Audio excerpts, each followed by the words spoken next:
reason, tolerance, freedom, justice, compassion, love. As I sit out there where y'all are, those words, I've been looking at those words for the last 25 minutes, and they're incredibly, incredibly important with where we are as a nation, as a community today. I know I'm among friends. Anytime I can look out and see Jeannie Puckett and Dick McMichael, I know I'm among friends. Quick thing, the presentation I normally do, I've gone off script. It actually has a photo of Colonel Puckett in it. And it's in a political deal, and it says, this is when I'm in the middle of political coverage, I think about what does right look like. For me as a journalist, for me as a human, right always looked like Ralph Puckett. Ralph Puckett always chose the harder right over the easier wrong. And there are incredible lessons, and special thanks to Colonel Puckett and Miss Jeannie for allowing Phil Scoggins and I to get close enough to really cover the last 5 years of the Colonel's life. There's a lot of great lessons in what I've learned, and Jeannie Puckett is a very special friend. And if you have not seen the Korean War Memorial at the National Infantry Museum, go down and look at it. They dedicated it a week and a half ago. It really is the whole monument wall down there between the global war of terrorism, the replica Vietnam Wall, the Gold Star Family Memorial, and the Korean Memorial say a lot about our community, our country, and our sacrifices. And then I want to say a couple of things about Dick. There is nobody in journalism that I respect more than Dick McMichael. It's a respect that's grown. Dick is also what right looks like. As a journalist, I made the transition at 58 years old. And I called my brother one day after doing it for about 6 months, and I was terrible. I was awful. I had written stories where you had to read them. Now I had to read them to you, and it wasn't working out well. And I called my brother, and I said, I'm a way better son than you are. My dad, who has since passed, was living here in Columbus, retired lawyer from South Alabama. And he said, what do you mean you're a better brother than or better son than I am? I said, hey, at 6 o'clock every night, Dad can turn on his TV and gets to laugh at me for 3 minutes. Are you doing anything like that? But I say that to say I've realized how difficult what Dick and the people who have done this, both on the print and the broadcast side. And I will say something, Dick, I never thought I would have said 10 years ago. Writing for television is harder than writing for newspapers. That runs counter to what most of y'all believe. And Bill, I apologize to you right now for that. And I'll tell you why. You have to write tighter. You have to write more concise, and you have to write where it can be spoken clearly and plainly. When you write for newspapers, long-form journalism, you got a lot, you can use more words. When you're writing for TV, you're writing tighter. Okay, let's go to where we are now. I've been working for 6 years now at WRBL this month. I'm 64 years old. I've got 2 years left on my contract. I will probably be done in 2 years. I am signed up, not coincidentally, through November of 2026. Through the 2026 election cycle in 2 years that will have the Georgia governor's race on it, a U.S. Senate race that's currently held by John Ossoff. There's no telling what's going to happen in 2 years. But I know right now I'm uniquely prepared as a journalist to cover what's going on in our community, our state, and our country right now. I've developed a little bit of a niche. I have become a political reporter, and I'm often referred to as that guy who's from outside of Atlanta. When they say that, I love it, because that's what I want to be. I want to be a political reporter from outside of Atlanta. In this election cycle, since May, these are the people I've interviewed one-on-one, either in person or through Zoom. I've interviewed Marjorie Taylor Greene. I've interviewed Dr. Ben Carson. I've interviewed Valerie Jarrett, Obama's former senior advisor. I have interviewed Governor Andy Bashar of Kentucky. I have interviewed Jim Jordan. And an hour and a half ago, before I came in here, I did a one-on-one Zoom with Secretary Buttigieg. They are making a lot of people available. If you hadn't figured it out, Georgia's important. How many of y'all are Georgia voters? How many of y'all will be voting in the state of Georgia? Your vote matters more than you know. This thing is incredibly tight, and I'm not going into predicting. That's not what they pay me to do. They pay me to report. I get access to a lot of people. And I forgot, on Wednesday, I got a one-on-one pull-aside with Governor Walz at that rally that you see there. Like 20 minutes after that, I got 5 questions to Governor Walz. Took about 7 minutes. It was one-on-one, just me and him. I am where every reporter that covers politics dreams of being in a situation like this. I'm at the center of the biggest story in our country. It may be the biggest story in the world right now, quite frankly. And getting to talk to people who have understandings of it. This morning, Secretary Buttigieg talked about the importance of Georgia, and he put it this simply. He says, however Georgia goes, that's probably how the whole thing's going to go. I mean, so that's how the people closest to Vice President Harris and the Harris-Walz ticket are looking at this right now. I've seen polling has gone crazy. And if anybody tells you they know what's going to happen Tuesday, they are lying to you. None of us know what's going to happen, including the experts. There was a poll last night that changed a lot, that gave a lot of hope, quite frankly, to Democrats. There's a woman named Ann Salzer. She is a pollster in Iowa. She is the leading pollster, has been incredibly accurate since 2012 as an Iowa pollster. Most of her work shows up in the Des Moines Register. They call her the Oracle of Iowa. That'd be a great title to have, wouldn't it? Well, she dropped a poll last night, and when she dropped it, I was like, whoa, wait a minute. I mean, my Twitter feed lit up both left and right. Her poll had Harris up 2 points in Iowa. Iowa's not one of the 7 battleground states. It's not Arizona. It's not Nevada. It's not Georgia. It's not North Carolina. It's not Michigan, Wisconsin, or Pennsylvania. And I was like, what's happening here? And I've talked to Democratic and Republican operatives. They say some of the polls have been suppressed, that some of the pollsters are scared because they're having 2016 flashbacks when they had Hillary Clinton ahead, and they're concerned on some of this. She put one out. I mean, that poll has gotten a lot of attention in the last 18 hours. I probably wouldn't bet you that she's going to win Iowa, but one thing she said, and I saw Ms. Seltzer defend the poll or defend the science that went behind the poll. 880 people were polled. She said that older, white, moderate to conservative women in Iowa are moving toward Harris. There's some people that think that's happening in Georgia. We don't know that. I haven't seen the polling. All the polling here has had Trump up to 1, too close to call. So I'm not sure what we're going to see Tuesday. And I know it's going to take a lot of patience.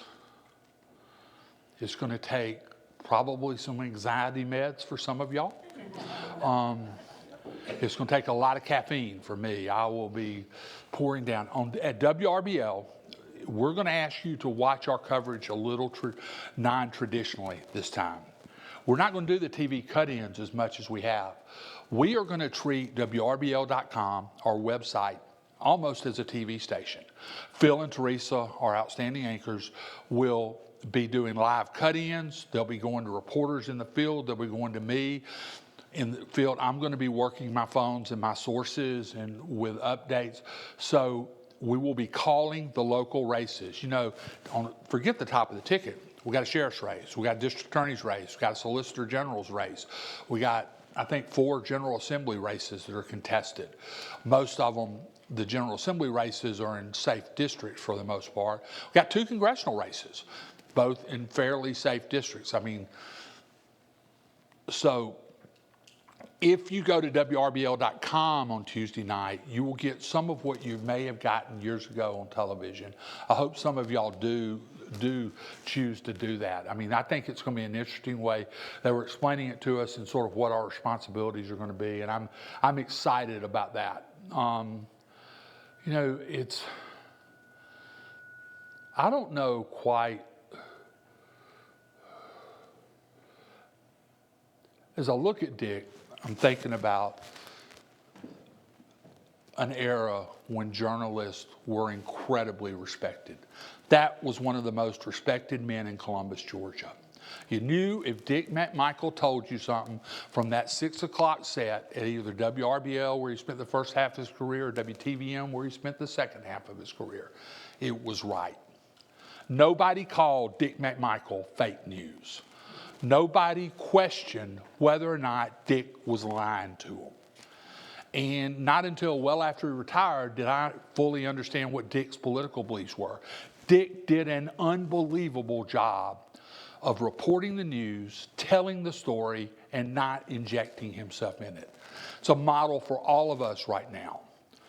Everybody that does what I'm lucky and fortunate enough to be able to do needs to put our own political views and feelings aside. We need to cover this as far down the middle as we can. That doesn't mean you can't go to a rally, as I did with President Trump's church service, or let me rephrase that, with President Trump's appearance at a evangelical church in Pike County, 70 miles from here, last week. I went out and asked a bunch of people, why are you supporting President Trump? These were evangelical Christians. Good people, our neighbors. One woman told me, and told me she was supporting former President Trump because his teachings more lined up with the Bible than the others. I mean, you know, and it's not my job to laugh at. Okay, this is what a woman in Pike County, Georgia, 70 miles from here, believes. We are in this incredibly divided time, and I'm fortunate enough to be able to see it and to go in to places. You know, I was at the Walls rally Wednesday night at the Trade Center. Little different vibe than the Trump rally earlier. It was, you know, Tim Walz, like him or not, like his politics or not like his politics, pretty engaging guy. He is a guy that you can sit down and have a conversation with. And when I was a little surprised, when we finished our conversation, I figured they'd whisk him out because everybody was waiting downstairs for him. And he said, I want to go off the record with you. And I was like, oh man, this ought to be good. I don't get to go off the record with a vice president candidate very often. He wanted to talk about Brian Kemp. Fascinating. How many of y'all have followed Governor Kemp's career? Brian Kemp is, and I say this with no apprehension, Brian Kemp's the best politician I've ever covered. Brian Kemp stays on message. I'll never forget 2 years ago when the Trump-backed candidacy of former Senator David Perdue was trying to take him out in the primary. And I went to Atlanta to interview Governor Kemp at his campaign headquarters, which was right across from Truist Park. And Governor Kemp, in his earlier years, was a home builder. He built houses. And he struggled, as many home builders do, meeting payroll and other things in the Athens-Clarke County area. And he talked about the wolves being at his door. And I looked at him. Here he is in a primary challenge with the most powerful man in the Republican Party, Donald Trump, trying to take him out, teach him a lesson. And I looked at Governor Kemp and I said, it was just, when you're interviewing, it's like, okay, do I ask the question? And then it's like, heck with it, ask it. I said, do you feel like the wolves are chasing you again?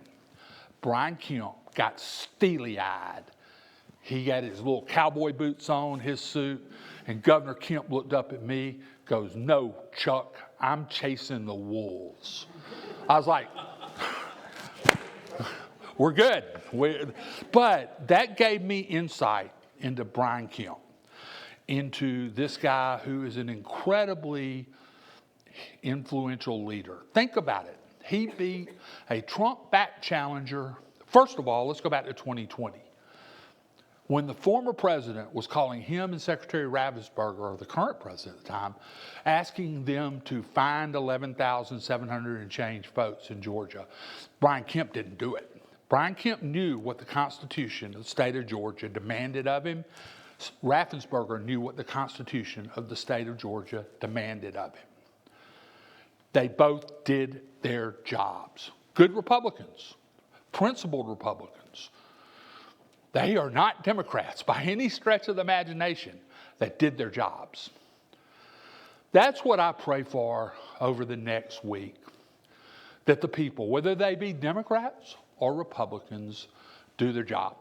I pray the people we have elected or are in appointed positions to handle these votes do their jobs. If they do, we'll be good. The guardrails are there. We'll be good, in my opinion. But I've thought often about Governor Kemp in this process and Secretary Raffensperger. Great respect for both of those guys. You may not agree with their politics, but I tell you what, under enormous pressure from the highest of places, neither men blinked or buckled. And it's probably, what they did is probably the start of why the results, which were proven to be fair and were proven to be accurate, and there was not fraud. I can say that with pretty much certainty because I've seen all the court cases that failed. You know, and I was at the rally at the church in Pike County, and President Trump repeated that Georgia was stolen. You know, Brian Kemp 2 years ago said, we don't win this if we relitigate 2020. He has been saying that from the get-go. But back to what Governor Walz wanted to talk about.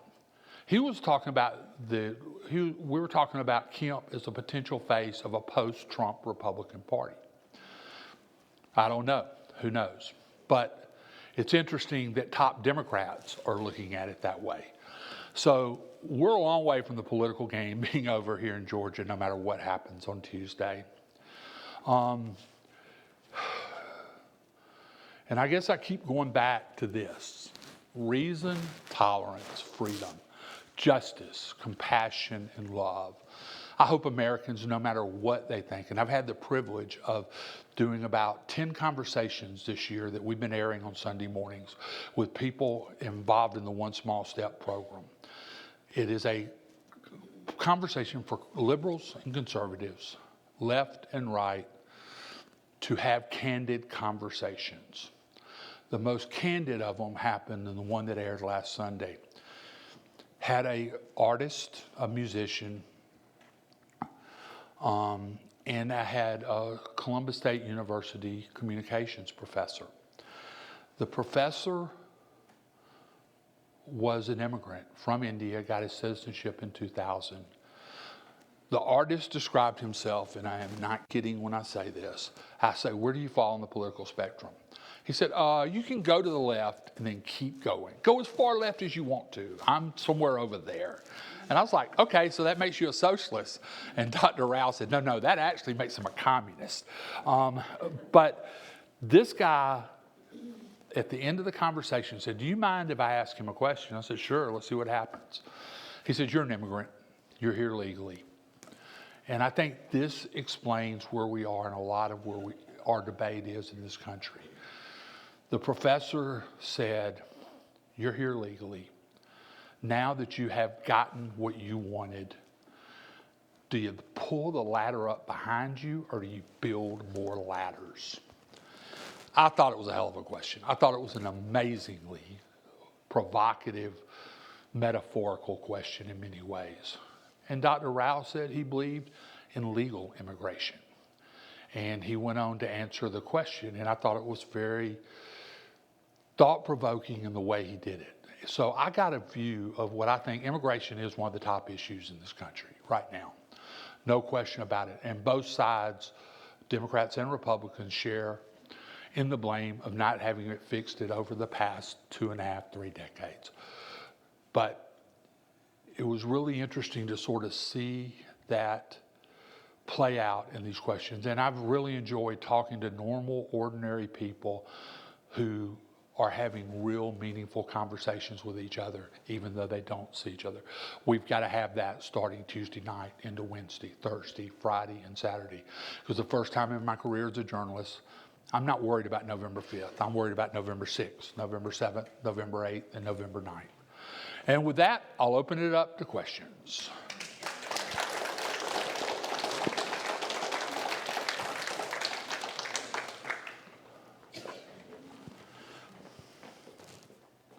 Do you believe, from your perception, that women are the ones who are going to win this next presidential, as voters? I think that Iowa poll has given a lot of people a lot of pause. I think if you look in Georgia, where about 10% more women have voted than men. How are they voting? How are those conservative women in suburban areas and in the rural parts of this state voting? If enough of them peel off and go with Harris Walz, whether it be they're just tired of everything that's been happening over the last 8 years, or whether or not women's reproductive rights are the primary issue, do those women peel off? I think we will have our answer pretty early on Tuesday night in Georgia, because there were more than 4 million of us have voted. How many of y'all have already voted early? How many plan to vote Tuesday? Drive careful, get to the polls.